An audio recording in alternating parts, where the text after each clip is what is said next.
Isang dasal para sa aking buong pamilya. Panginoon, maraming salamat sa aking pamilya. Maraming salamat at lagi silang andyan. Sila po ang aking inspirasyon, ang aking lakas.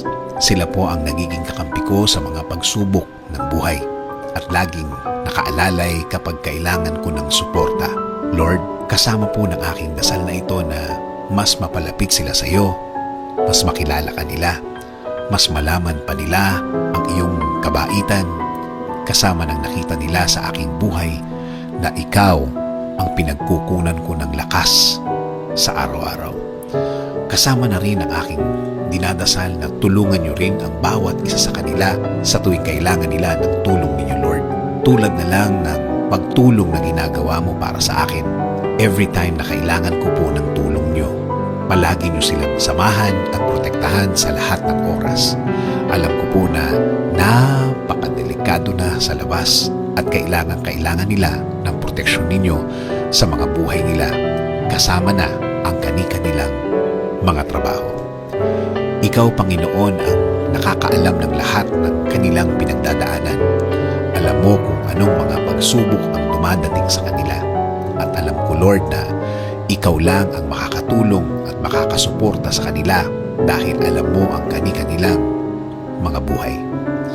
Bigyan mo sila ng talino para kanilang magamit sa tuwing may dalahin sila sa kani-kanilang mga buhay. I-remind mo sa kanila na ikaw lang ang panggagalingan ng mga bagay na ito, mga tulong na ikaw lang ang makakaprovide. Tulungan niyo rin po ang pamilya kong may pinagdadaanan sa kani-kanilang araw. Mga taong ayaw magsalita tungkol sa kanilang mga problema at nagdesisyon na lang na manahimik na lamang and decided to keep it to themselves. Panginoon, alagaan niyo po ang lahat ng magulang, kapatid, at lahat ng miyembro ng pamilyang Pilipino. Patuloy niyo kaming ilayo sa lahat ng uri ng sakit. Ilayo niyo po kami sa lahat ng uri ng masama. Manatili po sana ang inyong peace sa aming mga puso at isipan.